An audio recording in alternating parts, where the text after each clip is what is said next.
10 to 12 years, approximately 8 to 6 million Hispanics coming into the United States and 41 million Asians. You have been the majority minority for 400 years in this country. You have been the number 2 population for 400 years. You're going to get kicked out of being number 2. You're going to go down and become number 4. Now, common sense, even a 3rd grade education would tell you, if you didn't get anything when you were number 2,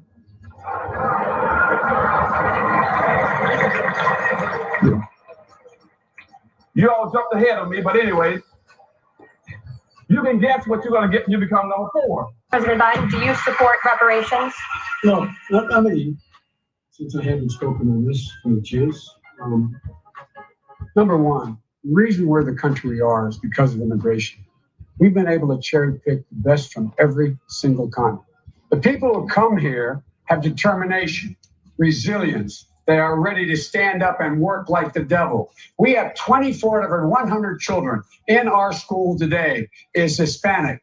The idea that we are going to walk away and not provide every opportunity for them is not only stupid and immoral, but it's bad for America. They are the future of America. Systemic racism that has plagued our nation for far, far too long. I said that over the course of the past year that the blinders have been taken off the nation, the American people. But what many Americans didn't see or had simply refused to see couldn't be ignored any longer.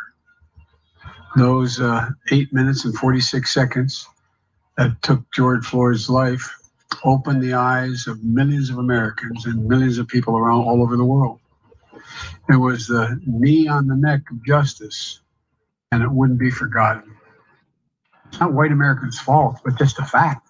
At the very same time that America refused to give the Negro any land, through an act of Congress, our government was giving away millions of acres of land in the West and the Midwest, which meant that it was willing to undergird its white peasants from Europe with an economic floor. But not only did they give the land, they built land-grant colleges with government money to teach them how to farm. Not only that, they provided county agents to further their expertise in farming. Not only that, they provided low interest rates in order that they could mechanize their farms. Not only that, today, many of these people are receiving millions of dollars in federal subsidies not to farm, and they are the very people telling the black man that he ought to lift himself by his own bootstraps.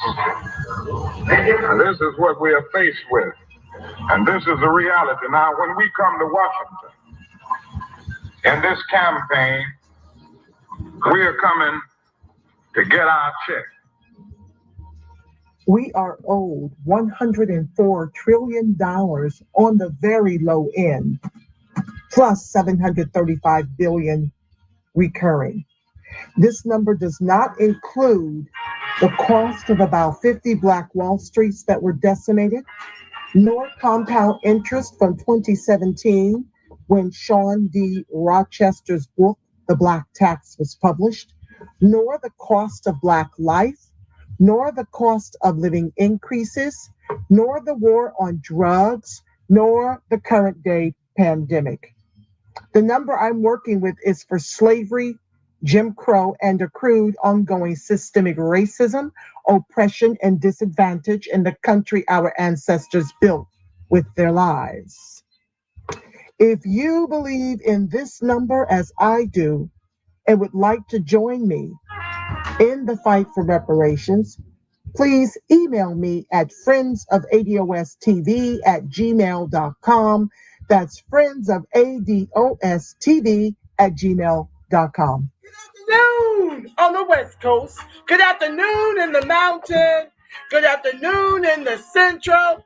Good afternoon on the East Coast. You know exactly who it is, family. Angela Nirvana, your hostess with the mostest on the reparationist perspective, bringing you those ADOCS hot topics and making the case for reparations, making the case for weaponizing our vote, socializing our suffering. And today, family, the Congress is at it again. The Biden administration is at it again, giving more relief to all the other groups when ADOCS are on the bottom of every rung after having our ancestors build this country's wealth with their lives. Their blood and bones are in this soil. And the beat of benign neglect goes on. Both sides of the aisle. Let's get into it. Thank you for joining the live. Let me shout out my family over here in the chat. Media engagement, I see you, ADOS Truth at 400 Years Org, Brian C. Johnson, Willie Hampton. And for those of you who have yet, ADOS Truth, for those of you who have yet to chat who you are, welcome one and all to the live. I'm just, I'm done. But at the end of this show, I'm going to be giving you some marching orders that we need to do for the next 2 days. So let's jump right in. Let's just go right to this article. Hot off the press, the Senate passed its largest investment in Native programs in history. More than $31 billion headed to the Native communities. Okay? This was actually March 6th. It's April 12th. Why are we just now seeing this? What else? What other goodies have they given away, family, that we have yet to see? So I'm going to stop sharing so we can get into it. I'm going to read to you from that article and tell you the way I see it.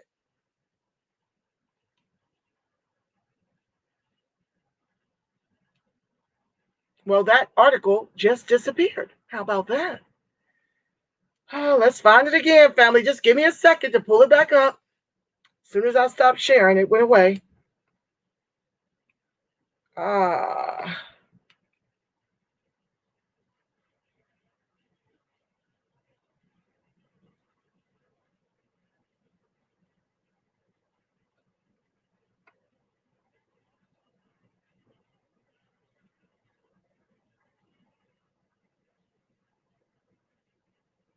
Well, this is crazy.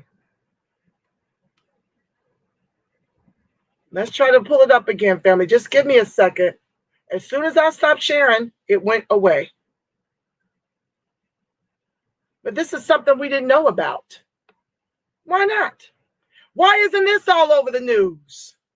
They still murdering folks in Minnesota. Is that in the news? I don't know. We'll get to that tonight at 6 o'clock. We'll talk all about that.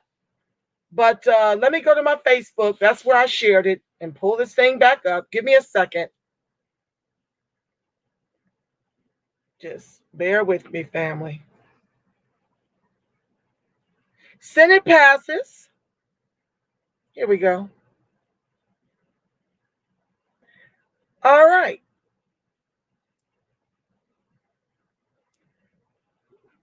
U.S. Senator Brian Schatz, Democrat in Hawaii, chairman of the Senate Committee on Indian Affairs, helped to secure more than $31.2 billion in dedicated funding for tribal governments and Native communities, comprising the largest investment in history for Native programs.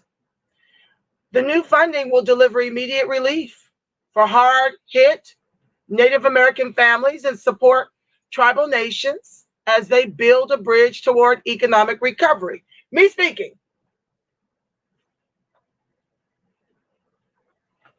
Native Americans owned slaves. The Cherokee and Seminole Indians are just now getting inclusion in those reparations that was sold to white folks for $5. All the way back to 1866, those Cherokee and Seminole Indians were awarded reparations and are just now being included in that package since 1866. They are the smallest because, of course, the government is now working to extinct us in the same way that they have successfully extincted the Native Americans. So they have the smallest representation in Congress. We've got the largest, but they're given $31 billion in aid, $31.2 billion to be exact. We're dying disproportionately from COVID, but they're getting $31.2 billion.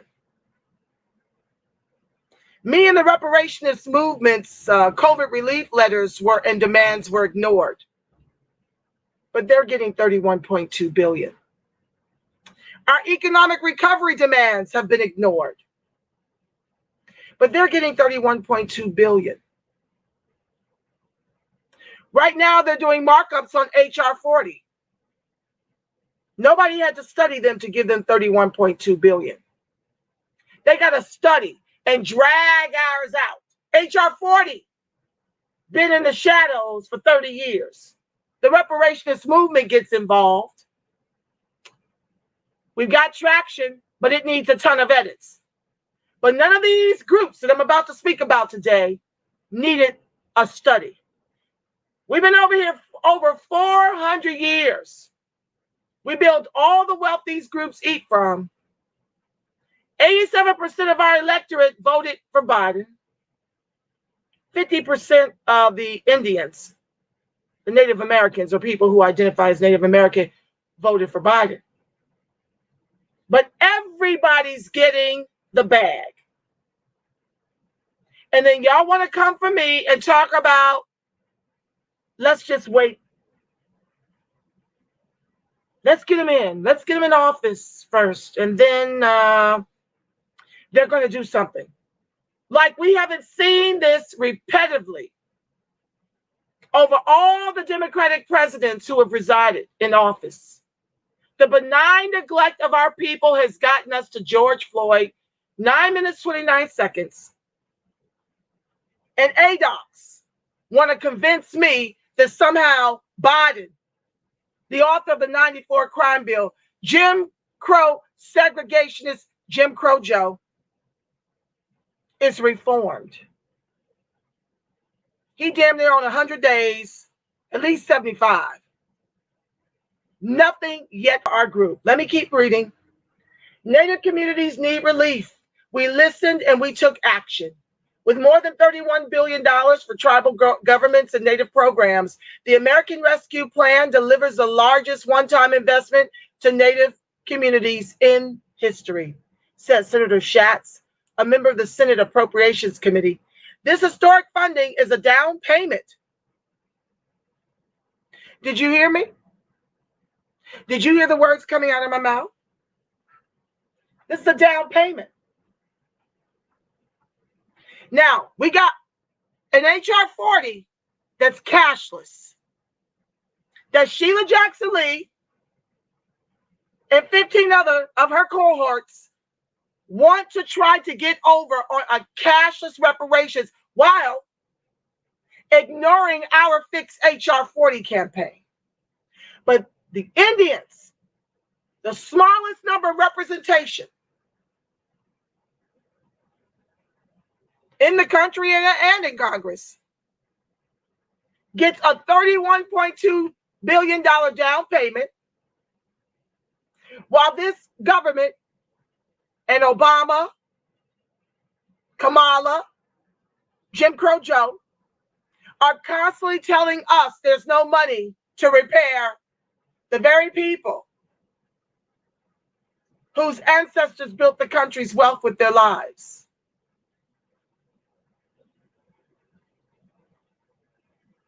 This historic funding is a down payment on the federal government's trust responsibility to Native communities and will empower who?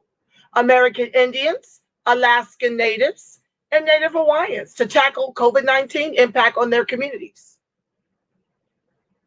Without COVID relief demands, when ignored, our economic recovery, when ignored, our demands to fix HR 40 is being ignored.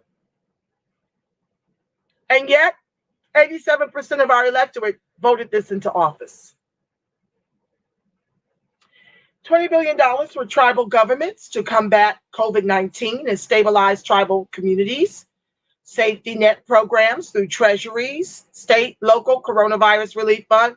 Oh, they got reparations in 1866 too.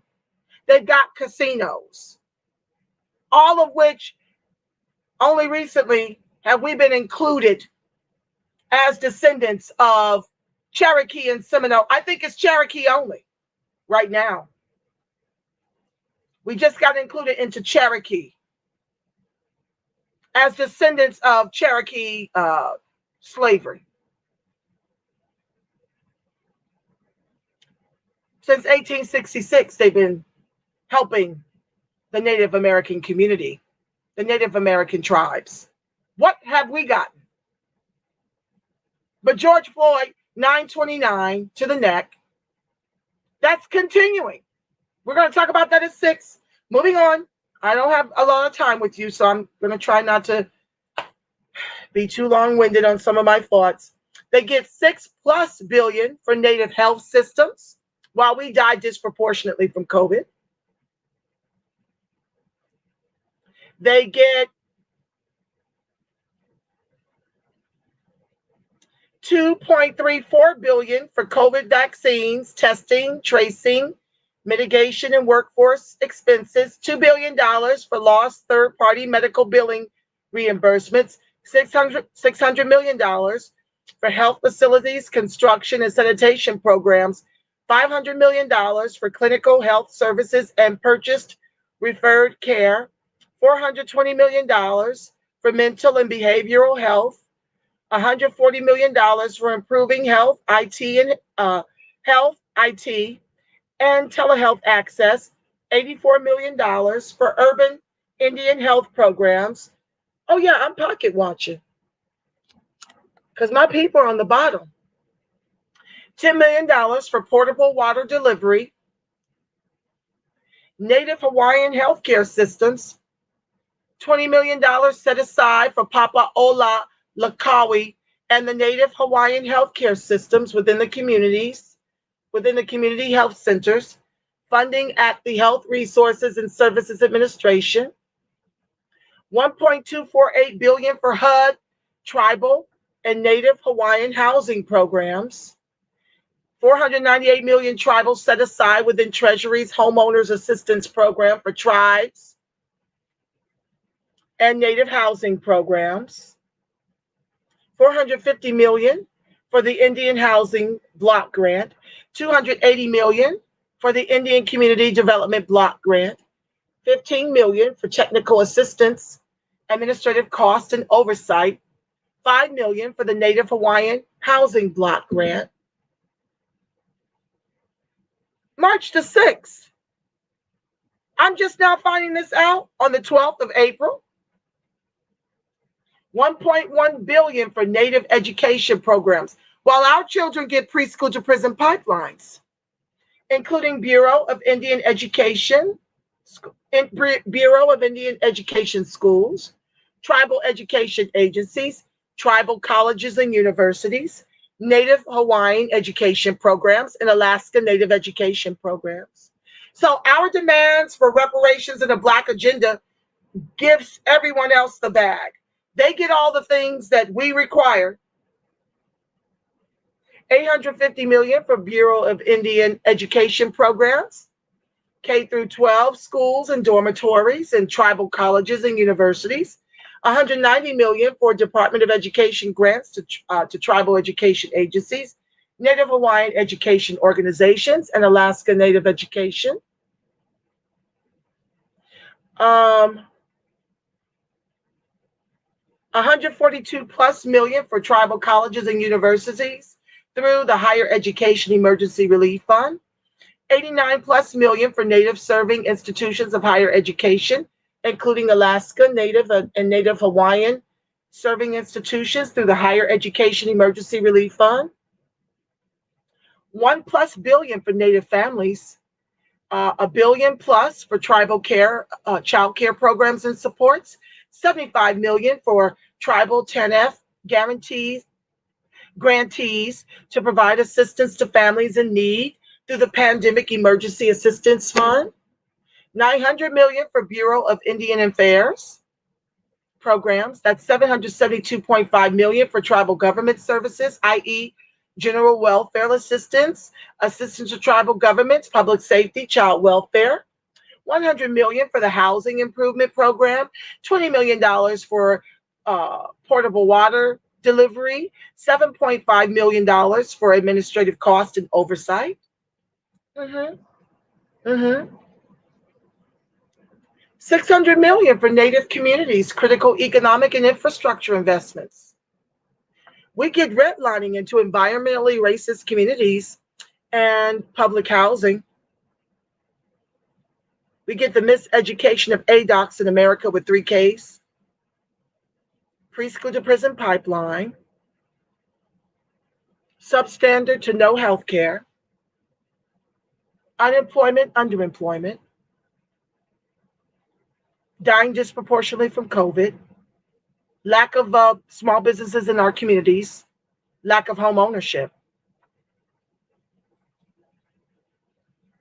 And this is what Biden said. This was his response to reparations, not without looking after the natives first. Anything to neglect ADOCS. Moving on. I'm going to read all of it. So I hope you got your libations. $500 million for tribal governments to support capital investments in Native businesses within Treasury State's Small Business Credit Initiative. $100 million for critical infrastructure projects in Native communities. $20 million to mitigate the impact of COVID-19 on Native languages. $20 million for a new emergency Native language preservation and maintenance grant program through the Administration for Native Americans to mitigate impacts of COVID-19 on Native language communities. $19 million for Native communities efforts to combat domestic violence.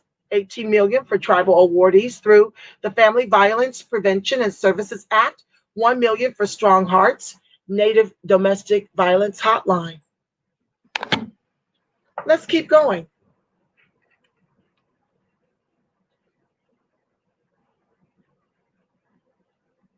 Let's keep going. After Atlanta spa shootings, Biden commits to funding to Asian communities. $80.5 million. $49.5 million. They're setting aside $49.5 million to organizations that support survivors of domestic violence and sexual assault. You got some ADOCS trying to pretend like that means us. They're trying to act as if they cannot read. It also creates a task force to address xenophobia around COVID-19. They're trying to pretend that that applies to ADOCS. and a U.S. Department of Justice initiative to respond to anti-Asian violence. It also allocates $33 million for research into bias.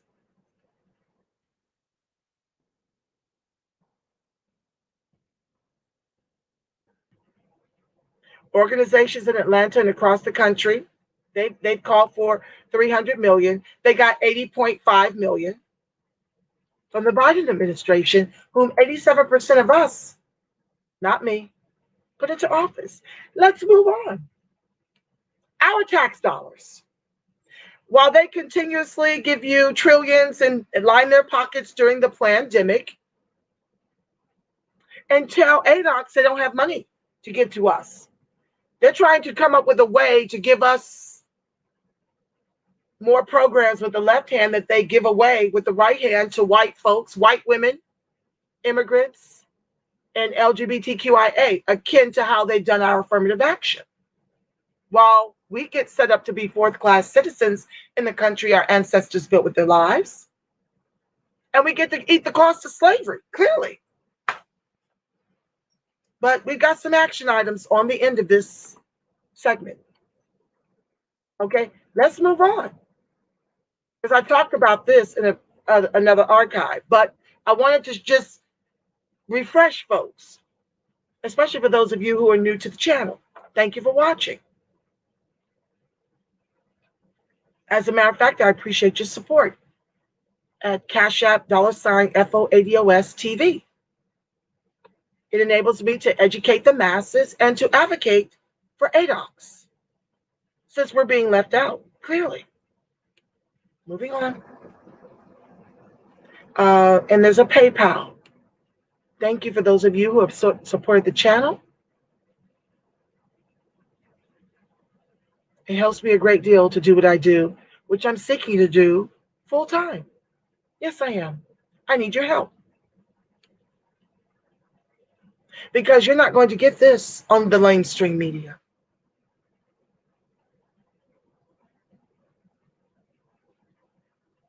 Just 1 second, I want to tell you about the $2.1 billion going to illegals in New York. Oh yeah. You must hear all about it.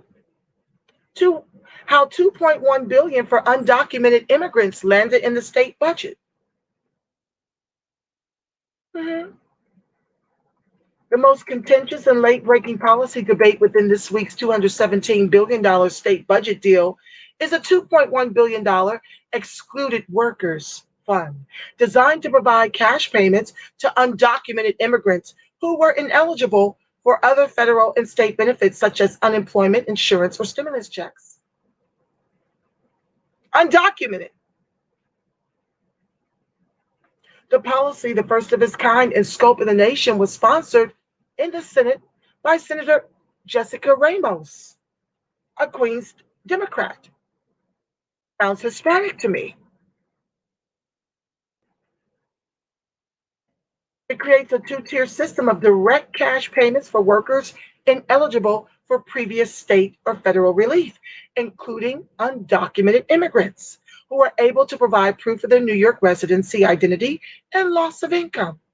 Depending on their loss of income, they could receive a payment ranging from $3,000 to $15,600. Has that been offered to ADOCS, who have the highest rate of unemployment and underemployment in the nation? Where is our representation in New York?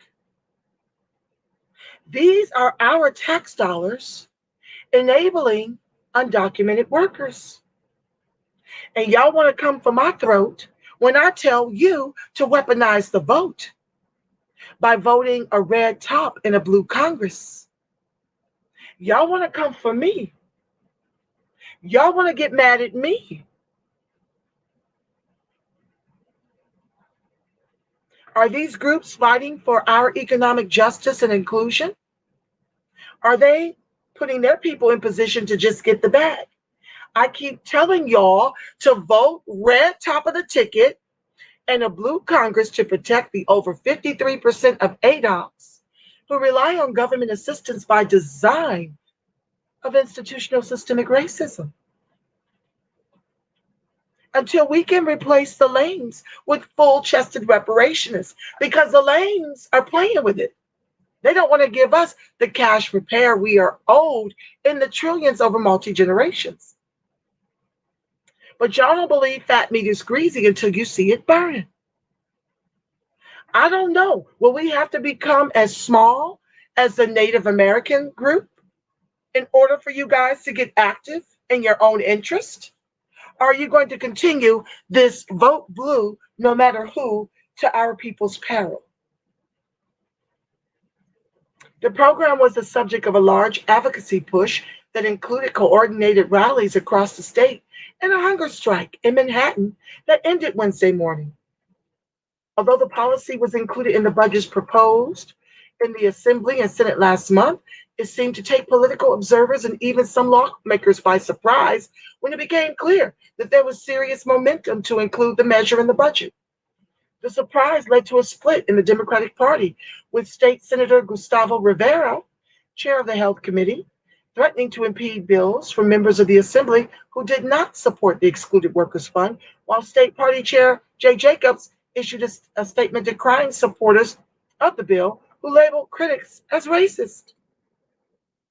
Quote, "The reality is we can show the fund for excluded workers is going to bring millions of dollars for key communities," Ramos said. She questioned where the opponents of the bill were when it was time to debate the matter on the Senate floor. As a senator, when I'm really concerned about things, I drill down on anybody, especially when it affects my community. Where are our Black representatives? Where are they?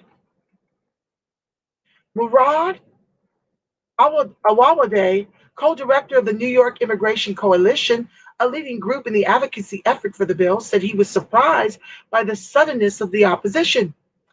It becoming an issue last week for some legislators is kind of weird, considering it was in the Assembly and Senate budget bills, he said. I don't think we as a state should be playing politics with people's lives. Me speaking. Isn't that exactly what's happening to ADOCS lives? As the government and the mainstream media pivot to Asian Lives Matter, while we're still being executed by the race soldiers since George Floyd, it's not let up. I'll be talking about that this evening at 6 o'clock Pacific on the Reparations perspective. Yeah. They're playing politics with our lives. They're not giving any COVID relief per our demands. They're not giving any economic recovery per our demands.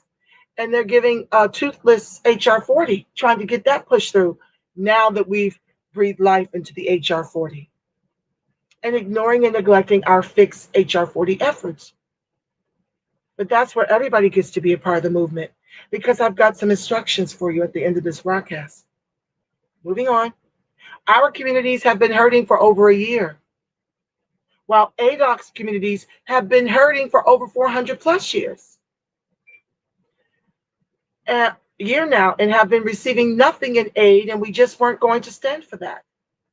Where are our representatives? They've got their butter biscuits. They're somewhere helping these people. According to two sources from the Assembly who spoke on the condition of anonymity, the impetus for the policy landing in the final budget deal was because of the Senate. They said the issue was only discussed in closed-door meetings of Assembly Democrats within the last 2 weeks, and it took many by surprise. The two sources were critical of the process by which the policy was made, although they both said the policy was improved through a question and answer process that fleshed out certain details. Senate Majority Leader Andrea Stewart-Cousins told Assembly Speaker Carl Heastie that she had the votes for the policy and was insistent on it being in the budget, one of the sources said. That put the Democratic-controlled Assembly in the politically unthinkable position of needing to publicly deny help to immigrants. That person added that while they're hesitant on the details of the excluded worker plan, they strongly support a number of other funds and programs in the budget. And this is the problem with the big ugly, right? The big ugly has a lot of good things in there, the person said. Republicans have uniformly opposed the idea in both chambers, saying it unduly prioritizes undocumented non citizens ahead of New Yorkers. I do think this is a well intended idea. I think that everyone has compassion for people and would love to help folks out. But you're talking about a budget here where we're already spending 20% more than last year, $18 billion to be exact, said Assemblyman Chris Tague, whose district includes Green Columbia and Albany counties. He said he feels it's nonsensical. The state is not putting away a portion of the billions it has received from the federal government for a rainy day fund. We're spending 2.1 billion and we don't know who this person is or why they're here or where they've been doing or what they've been doing. I mean, everybody's been hit hard by this COVID crisis, and we want to help everybody, but it also gets to the point where we have to protect the state of New York. We have to protect the people of the state. We have to take care of them first, Tague said.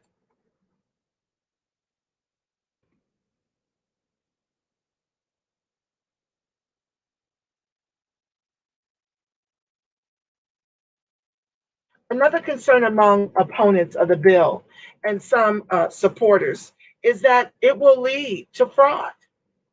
Government Andrew Cuomo said Wednesday that the state attorney general and comptroller will be required to sign off on the plan to distribute benefits going to guard against fraud. Benefits to guard against fraud. Just because you're undocumented doesn't mean we don't care and we don't have compassion and we don't want to help, Cuomo said.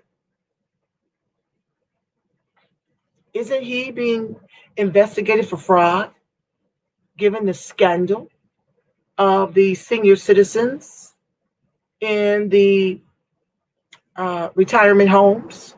I'm sorry, the facilities that were treating the nursing homes. Excuse me. Isn't he being investigated for that? Just okay. It is difficult to do it in a way that can be administered without fraud.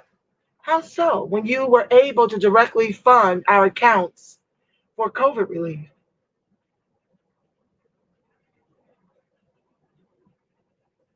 And that's obviously a major concern for us that we protect every tax dollar.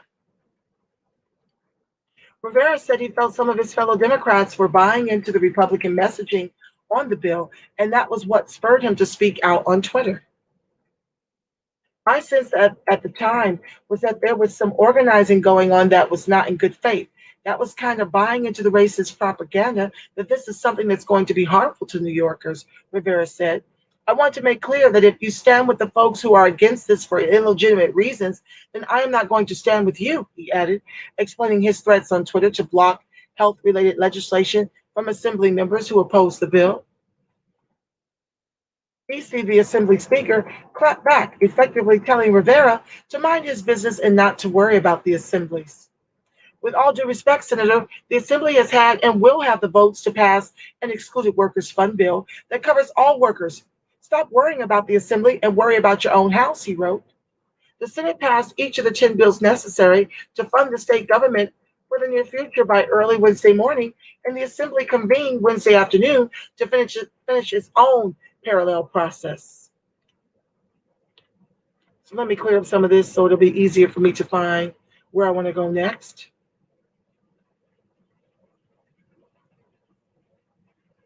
So with my time left, I just want to get right into your action items.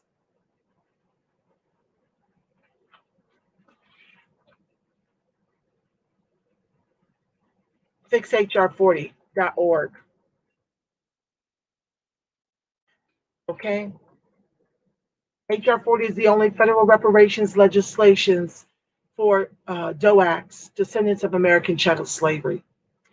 When passed, HR 40 will create a special commission to study what reparations could look like.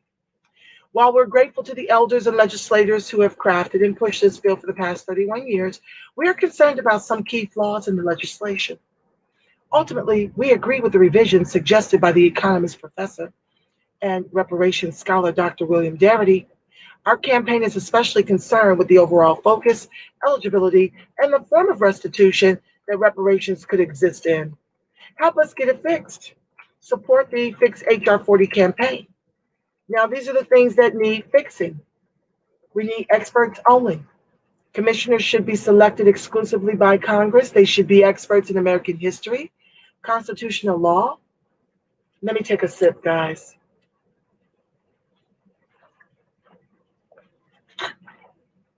Forgive my low energy.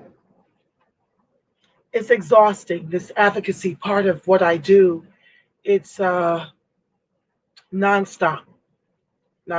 and wearing all the hats of this channel. It's a lot to wear all the hats. So forgive me, but I need to conserve my voice, and I also need to learn in this segment to speak at this tone because my daughter is back in school after the spring break, and all of that that lioness thing that I do, I have to tone it down because we share the same space. She's not opting to go back into the schools at this time. So we're both here at home. I'm working and she's working in school. So forgive my energy, but I have to learn to speak like this, which is difficult, but I don't want to throw my voice, and I need her to be able to focus on her studies. They should be experts in American history, constitutional law, economics, including stratification economics, political science, and sociology. And they should have expertise on the history of slavery and the Jim Crow regime, employment discrimination, wealth inequality, health disparities, unequal education opportunity, criminal justice and mass incarceration, media, political participation and exclusion, and housing inequities. So I was explaining number one of the 6 essential edits, experts only. Number 2, no pay for commissioners or their organizations. There should be a paid professional staff while the commissioners' reasonable expenses should be met, unlike the present version of the bill where they want $12 million to start as a down payment. Neither they nor any organization to which they belong should receive a salary, honorarium, or the equivalent for performing this vital national service. Number 3, eligibility criteria. The commission should be directed to set as eligible recipients Black American descendants of United States slavery. Eligible recipients would need to show that they, A, have at least one ancestor who was enslaved in the U.S., a lineage standard, and for at least 12 years prior to the enactment of a reparations plan, B, or study commission, whichever comes first, they, B, need to have self-identified as Black, Negro, or African American, an identity standard.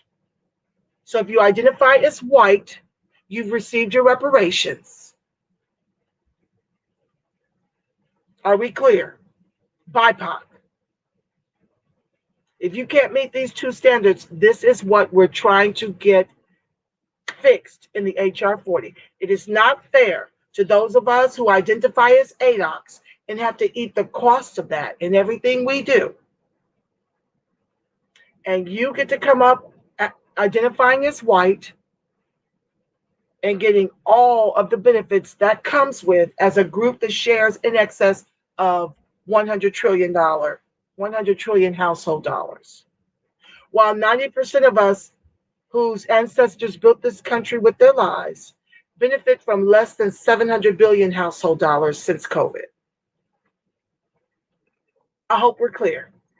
Number 4, and as for my Black immigrants, no. If you can't prove that you've got lineage here and a slave, an ancestor that was enslaved in these here United States, United Snakes of America, If you can't prove that, you're not entitled to this. In the same way, I wouldn't be entitled to CARICOM. I hope that doesn't deter you in your efforts to help us get this fixed. Number 4, 1776 to present window claim. Now, I believe we should be paid from 1619. And I believe the number I'm working with is 50 trillion as a median from 1619, which would fit this criteria. Okay. There's some researchers that believe that we're owed 24 trillion on the low end. Other researchers believe we're owed 93 trillion. You got a group of mayors, a consortium that says we are owed 6.2 quadrillion. I'll get to that next. 1776 to present window claim. The relevant window for the Black American claim for reparations dates from 1776 to the present, not 1619 as the bill currently reads. Since the claim for redress must be made on the U.S. government, the beginning date for the claim should be associated with the founding of the Republic, not the landing of enslaved persons at Jamestown, Virginia. Okay, well, that doesn't rule out the compensation from 1619. It's just saying the window to claim since America with 3 Ks was formed. Okay. Number 5, effective racial wealth gap redress solution. The commission should be charged with developing a proposal for redress that will eliminate the gulf in Black and white wealth in the United States. While Black Americans constitute 13% of the nation's population, they possess less than 3% of the nation's wealth. A reparations plan should be designed to bring the Black share of wealth at least into alignment with the Black share of the population. Number 6, 18 months to get this done should be the deadline. The commission should be directed to complete its report, inclusive of a detailed prescription for legislation to enact a reparations program for Black Americans within 18 months of its impaneling. Okay? So, your marching orders is the toolkit. Okay? The toolkit.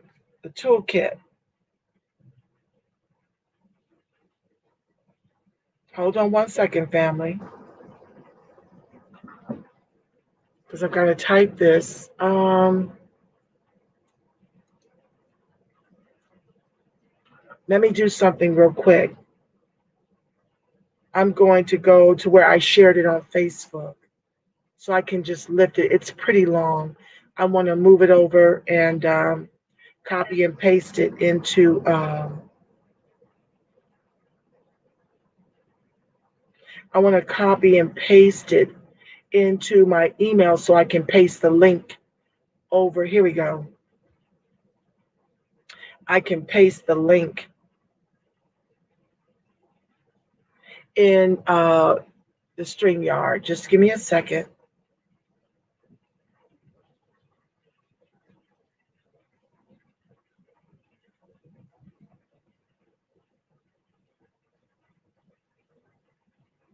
I'm just going to type it right here, guys. Give me a second to type it. Thank you guys for joining the live. Okay, so it's http://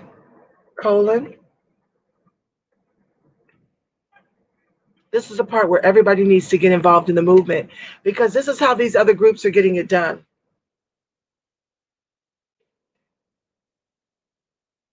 They form coalitions and they get it done. And so the work has already been done for you. Okay? The work is already done. All you have to do is go here and follow the scripts. And there's about 16 people you have to email and phone call. We've got 2 days. Today, that's what I'll be doing when I let you go back to my advocacy work. We have email, we have scripts for the emails. We've got call sheets. What you're to say when you make the phone calls, okay? So this is what we must do if we want to make sure our group survives. Otherwise, prepare for our extinction because we're clearly being neglected. Fix HR 40. Markup toolkit.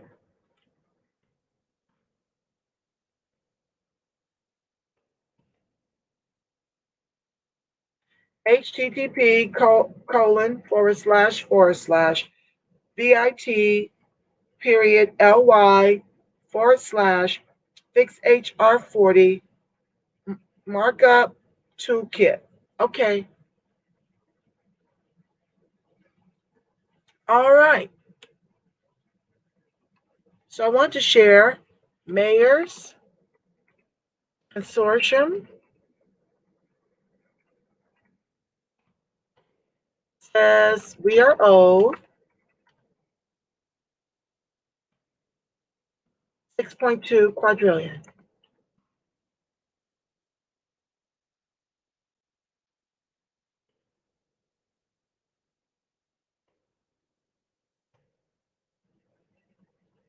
Mayors back reparations that could cost 6.2 quadrillion or 151 million per descendant. Hold on, I want to read this before I pray us out. The nation's mayors on Monday backed a national call for reparations to 41 million Black people, a program that could cost taxpayers $6.2 quadrillion. The U.S. Conference of Mayors released a letter backing a Democratic plan to form a reparations commission to come up with a payment for slavery. Quote, we recognize and support your legislation as a concrete first step in our larger reckoning as a nation and a next step to guide the actions of both federal and local leaders who have been promised to do better by our Black residents, said the letter from conference president Greg Fisher, mayor of Louisville. Senator Cory Booker and Representative Sheila Jackson Lee have introduced legislation to create a commission. That's the HR 40 that needs fixing that I just shared the link with you. You have the toolkit at your disposal. When I'm done with this segment, you need to get busy after you share with everybody in your circle of influence. Back to the text. In introducing her bill to the House last year, Jackson Lee, now mind you, this is a bill that stayed dormant before the reparationist movement became involved. It was formerly the ADOCS movement, okay? Some people may still be moving that way under HQ. That's not what I'm doing. I'm still working with people from ADOS, even the ones that are in HQ. I get to work with all the grassroots. I don't want a boulder on my wings. I want to work with ADOCS and allies from all grassroots alike. I don't want that limitation. So I do still work with people who are associated with HQ. They still watch and they get busy as well with the marching orders. So back to the text. In introducing her bill to the House last year, Jackson Lee said that, which was dormant for 30 years before we started the revolution in the social media spaces, you need to understand that we're not getting credit for this work because many people have a sour taste in their mouth about the ADOS movement. But we at the grassroots level started the ADOS movement. And we were busy in the social media spaces getting this out here. You didn't hear nothing about this until 2019. That's our work. I'm giving credit where it's due, all over the country. The commission aims to study the impact of slavery and continuing discrimination against African Americans, ADOCS, DOACS, the DOACS, FBA, B1, resulting directly and indirectly from slavery to segregation to the desegregation process and the present day. The commission would also make recommendations concerning any form of apology and compensation to begin the long-delayed process of atonement for slavery. Now, I've already shared with you guys that Barack Obama apologized in 2008. But there is no apology without cash repair, without restitution. It was empty and it was hidden. And that was, let me get to it.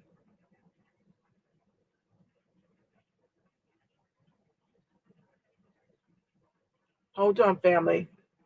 Take a break from this article to jump.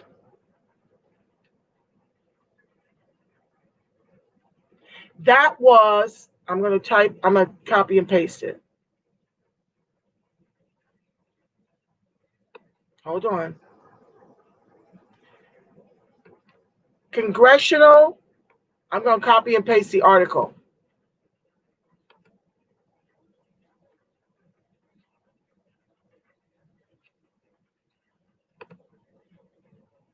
You're so welcome. Thank you for caring, Brian, and the rest of you on the live. Thank you so much for your advocacy and for your support of the channel. Okay, so that's the article. I kind of touched on it.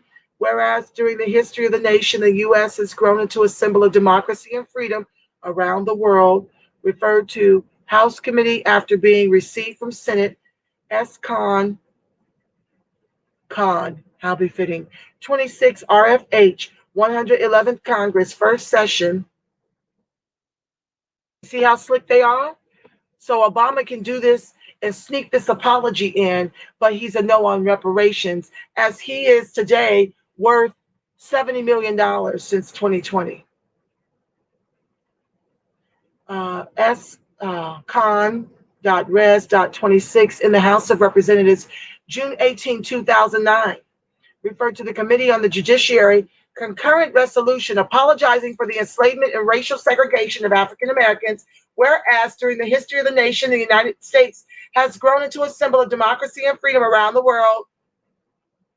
Lies. They're only pretending to be about democracy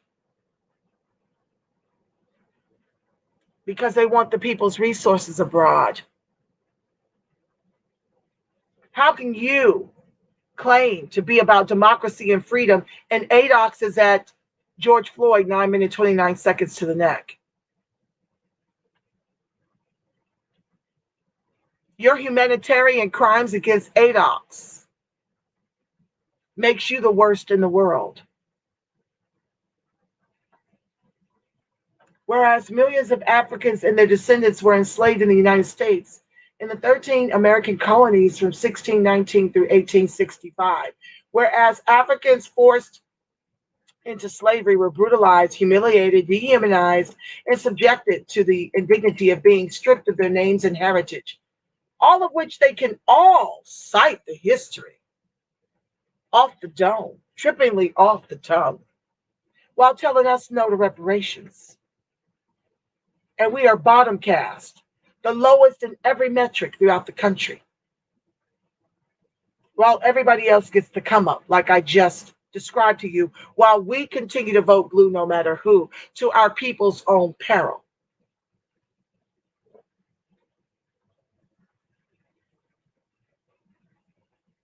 Back to the text. Whereas many enslaved families were torn apart after family members were sold separately, whereas the system of slavery and the visceral racism against people of African descent upon which it depended became enmeshed in the social fabric of the United States, whereas slavery was not officially abolished until the ratification of the 13th Amendment to the Constitution of the United States in 1865 after the end of the Civil War. Me speaking, we still got slavery in the private prison industrial complex, which many of our elected officials are invested in.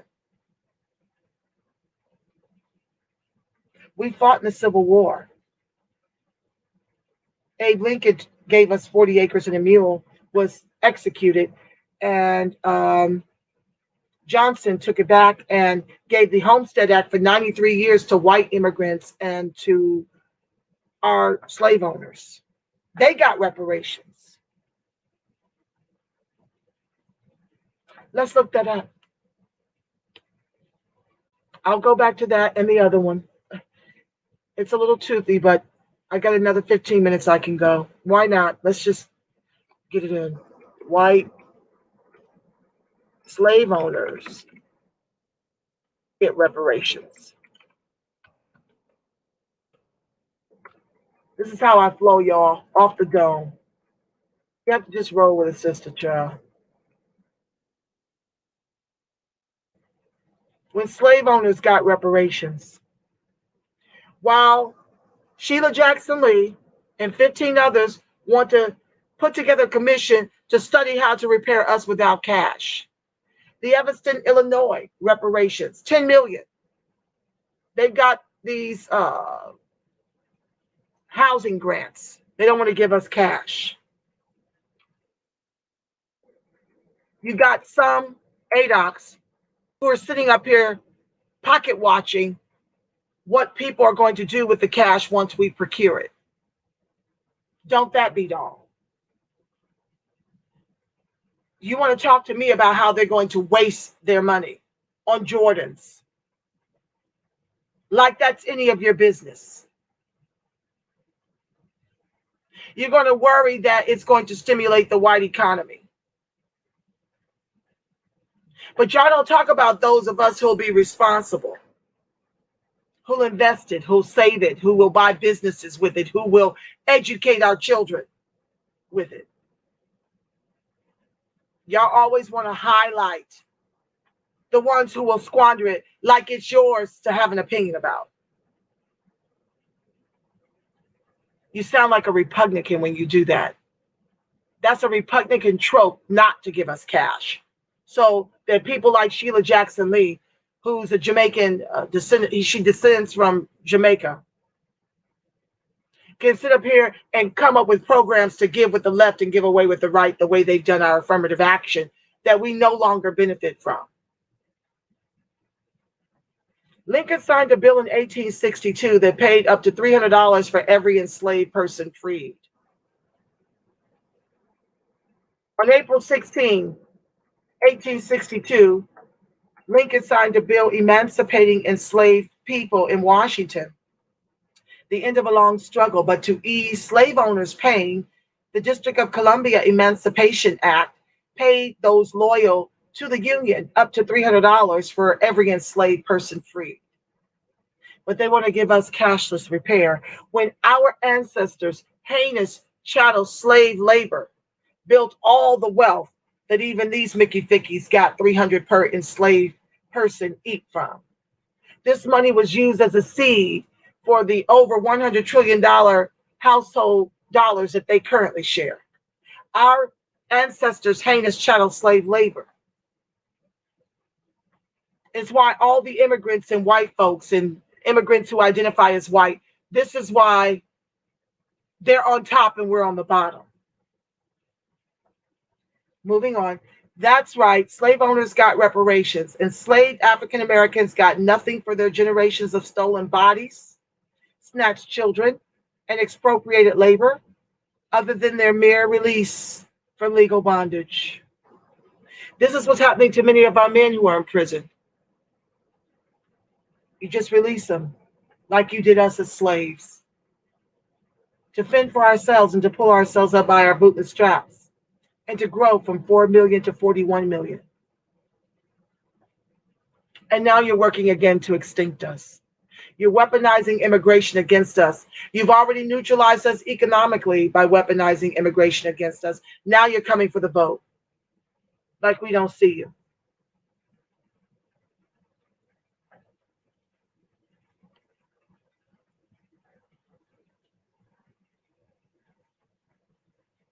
The compensation clause is not likely to be celebrated today, but as the debate about reparations for slavery intensifies, it is important to remember that slave owners, far more than enslaved people, were always the primary beneficiaries of public largesse.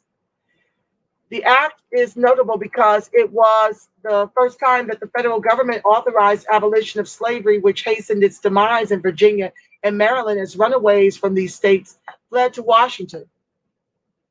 It offered concrete proof to enslaved people and their allies that the federal government might facilitate the destruction of slavery everywhere. And it confirmed the worst fears of their foes about an interloping tyrannical president. Abe Lincoln, however, was anxious to preserve his fragile alliance with loyal slaveholders. He had advocated abolition of slavery in Washington in 1849 as a congressman to no avail.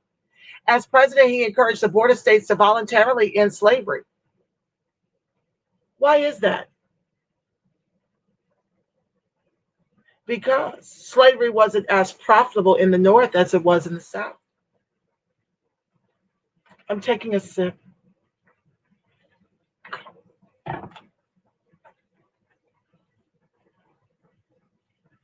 But it became clear that the Union slave owners could not be so easily persuaded. This reinforced the need to make congressional emancipation conditioned on compensating them, which put abolitionists in a bind. They welcomed the end of slavery in the Capitol, but chafed at payments that validated the right to own property in the form of human beings. Quote, if compensation is to be given at all, the abolitionist William Lloyd Garrison said at the National Anti-Slavery Convention in Philadelphia in 1833, it should be given to the outraged and guiltless slaves, and not to those who have plundered and abused them. Sometimes I just have to take a breath, family.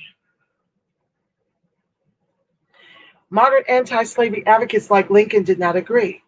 To the contrary, they believed that any manumission plan had to placate property rights that were buttressed by the Fifth Amendment, which required just compensation for government seizure of private assets. We were the chattel, less than animals, their assets. Moderate anti-slavery advocates like Lincoln did not agree. To the contrary, they believed that any manumission plan had to placate property rights that were buttressed by the Fifth Amendment, which required just compensation for government seizure of private assets. Not to us as the asset. Breathe, Angela. Lincoln appointed a board of commissioners to oversee the process of compensation, headed by the North Carolina abolitionist and New York Times reporter Daniel Reeves Goodloe. The board reviewed more than 1,000 slaveholders' petitions to claim more than 3,000 enslaved people, close to the entirety of the dwindling population.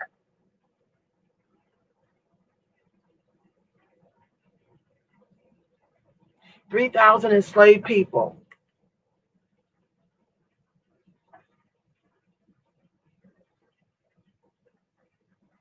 What's that times 300?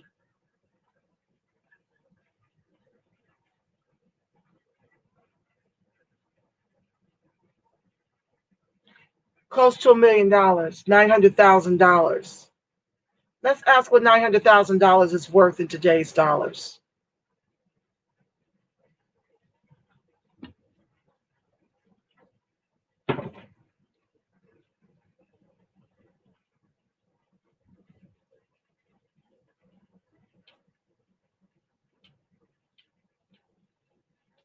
Just a second, family. Asking Google. What is $900,000 worth in today's dollars? Oh. According to inflation calculator, $900,000 in 1800 is worth $18,786,714.29 today. A dollar today only buys 4.79% of what it.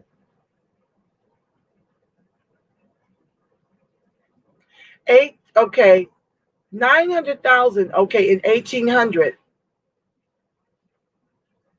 Hold on. You heard it. Over $18 million. Seed money.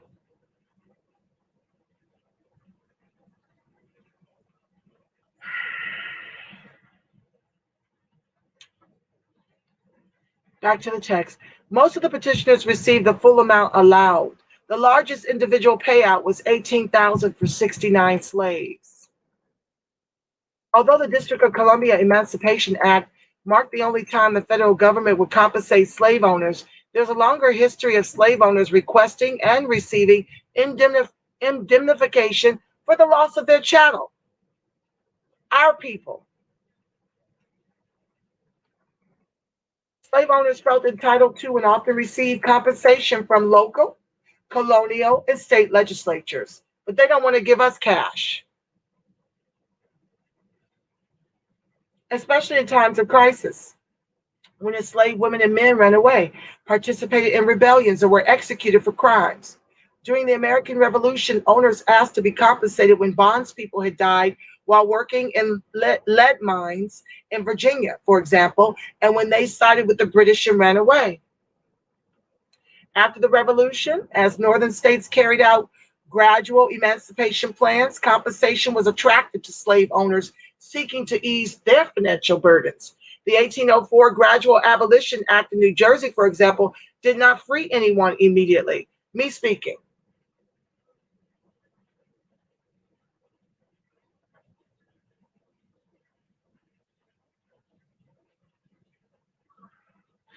I am trying to think of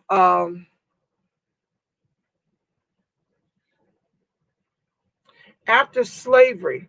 Come on, guys, help me out. After slavery, there was convict leasing. You actually had to, you were put in prison. Oh, sharecropping. Thank you, Lord. Oh, God, the word wouldn't come. So after we were enslaved, after we were emancipated, we were free to our own devices, then came sharecropping. And if you didn't, so they were getting paid double and triple time, you see. They were getting paid for their slaves who were now their sharecroppers. And if you didn't voluntarily get paid nothing to sharecrop the land, which was slavery, continue, then they would put you in jail and lease you out as a convict. You sharecrop their properties to your demise, to your peril, because you were forever in debt. They would charge you for everything they did for you. Now they could get a check from the government for you as a slave, an emancipated slave, and then it re-enslave you on the sharecropping farms and charge you so that you would stay in debt. They had debtor's prison. But the federal government, who was responsible for this, wants to talk under HR 40 about a cashless repair. Well, if y'all don't do nothing about it, I guess nothing will be done about it. I'm going to do my part, but I can't do everybody's part. Back to the text. I'm going to take my daughter to track practice momentarily, but I got to finish this.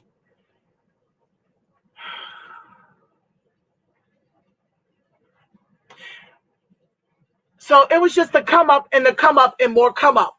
It is why they share over $100 trillion household dollars, while we're at George Floyd 929. The 1804 Gradual Abolition Act in New Jersey, for example, did not free anyone immediately. It allowed children of enslaved women to be treated as apprentices. Slavery by another name, sharecropper. Slavery by another name, until they reached a certain age and would be free. The law included a clause that allows slave owners to gain compensation by letting their bondspeople go free and then reclaiming them as bound out labor, which gave them access to state funds for their troubles. Just getting paid over and over and over and over again. But want to study a cashless reparations for you.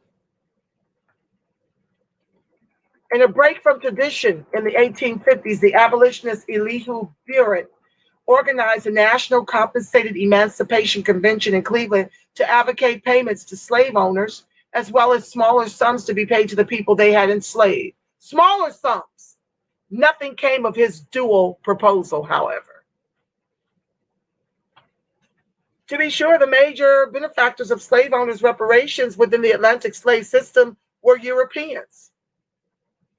When English abolished slavery in its Caribbean colonies, it offered compensation to 46,000 slave owners at the cost of around $26.2 million with an M.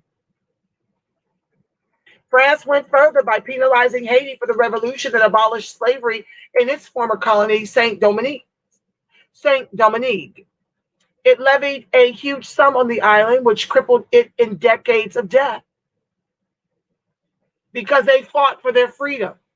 They got crushed with debt.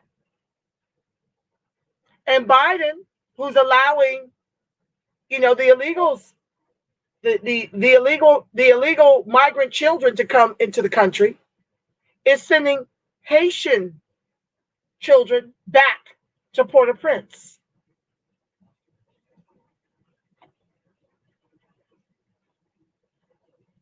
Former slaves were forced to pay indemnities to former slave owners in exchange for official recognition as the first Black independent nation state in the Western Hemisphere.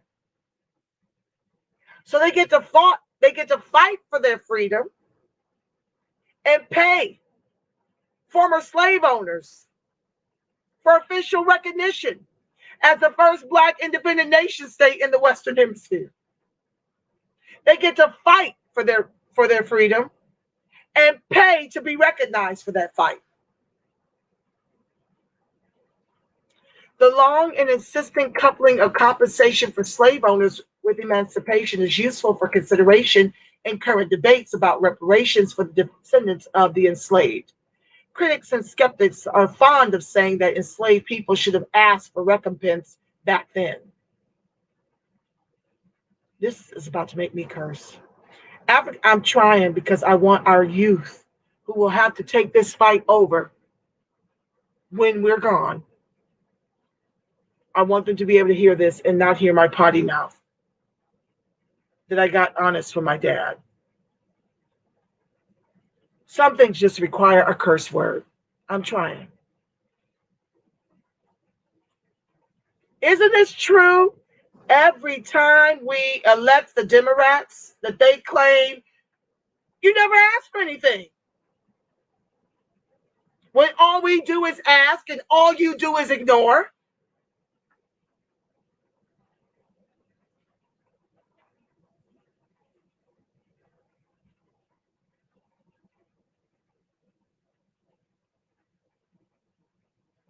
I'm trying to find my place, y'all. Forgive me.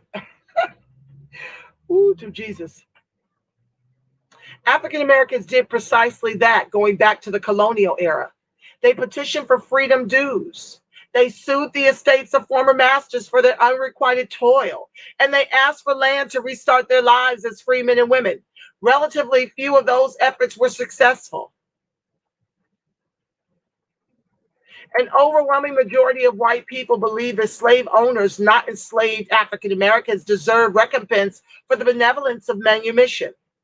The only reward that was widely supported was colonization, a trip back to Africa. The act allocated $100,000 for the voluntary removal of the newly freed people at $100 per person to go to Liberia or Haiti, which rarely happened. So we built it.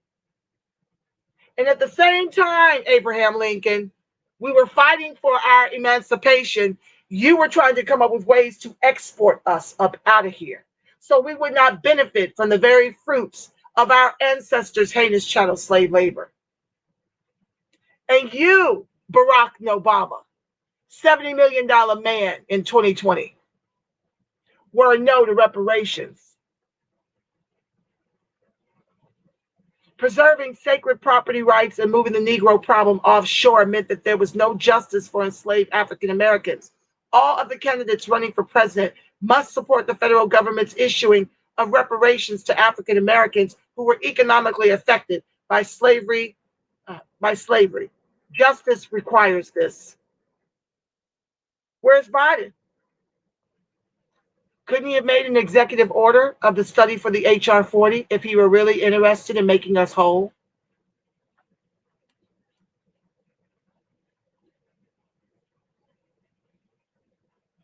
Reading on.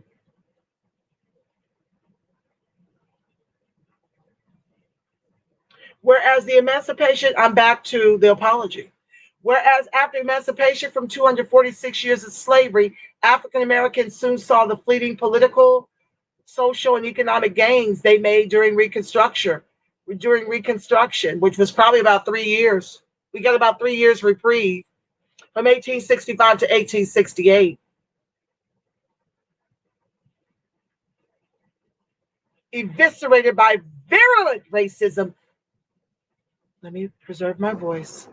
Lynchings, disenfranchisement, black codes, and racial segregation laws, and imposed a rigid system of officially sanctioned racial segregation in virtually all areas of life. Whereas the system of de jure racial segregation, known as Jim Crow, which arose in certain parts of the United States after the Civil War to create separate and unequal societies, for whites and African Americans was a direct result of the racism against people of African descent that was endangered by slavery, whereas the system of Jim Crow laws officially existed until the 1960s, a century after the official end of slavery in the United States, until Congress took action to end it. But the vestiges of Jim Crow continue to this day, whereas African Americans continue to suffer from the consequences of slavery and Jim Crow laws long after both systems were formally abolished through enormous damage and loss, both tangible and intangible, including the loss of human dignity and liberty and life, me speaking. Whereas the story of the enslavement and de jure segregation of African Americans and the dehumanizing atrocities committed against them should not be purged from or minimized in the telling of the history of the United States, whereas those African Americans who suffered under slavery and Jim Crow laws and their descendants exemplify the strength of the human character and provide a model of courage, commitment, and perseverance, whereas on July 8, 2003, during a trip to Goree Island, Senegal, a former slave port, President George W. Bush acknowledged the continuing legacy of slavery in life in the U.S. and the need to confront the legacy when he stated that slavery was one of the greatest crimes of history. The racial bigotry fed by slavery did not end with slavery or with segregation, and many of the issues that still trouble America have roots in the bitter experience of other times. But however long the journey, our destiny is set, liberty and justice for all.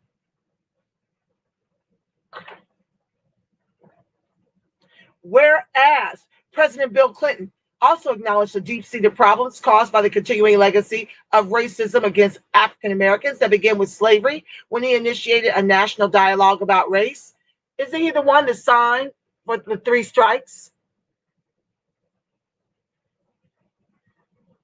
Jim Crow, segregationist Jim Crow Sloppy Joe is the author of the 94 crime bill that Clinton got passed by 3 strikes, with the 3 strikes. That's how it became implemented. That's why we have 1.5 million black men enslaved in the not so new slavery called the private prison industrial complex.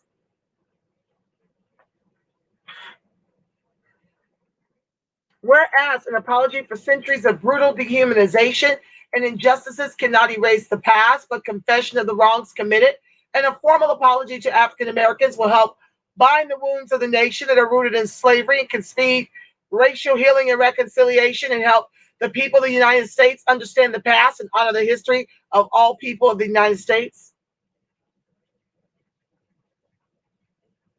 We're at George Floyd, 9/29. Where's the executive order for the anti-lynch law bill to be made into law? Where are the labels for domestic terrorism from the FBI for the KKK, skinheads, and neo-Nazis? Whereas the legislatures of the Commonwealth of Virginia and the state of Alabama, Florida, Maryland, and North Carolina have taken the lead in adopting resolutions officially expressing appropriate remorse for slavery, and other state legislatures are considering similar resolutions. And whereas it is important for the people of the United States who legally recognize slavery through the Constitution and the laws of the U.S. to make a formal apology for slavery and for a successor, Jim Crow, so they can move forward and seek reconciliation, justice, and harmony for all people of the United States. Now, therefore, be it resolved by the Senate, the House of Representatives concurring, that the sense of the Congress is the following. Apology for the enslavement and segregation of African Americans, the Congress. I'm going to do this part tomorrow. It's 1:30. Let me see real quick.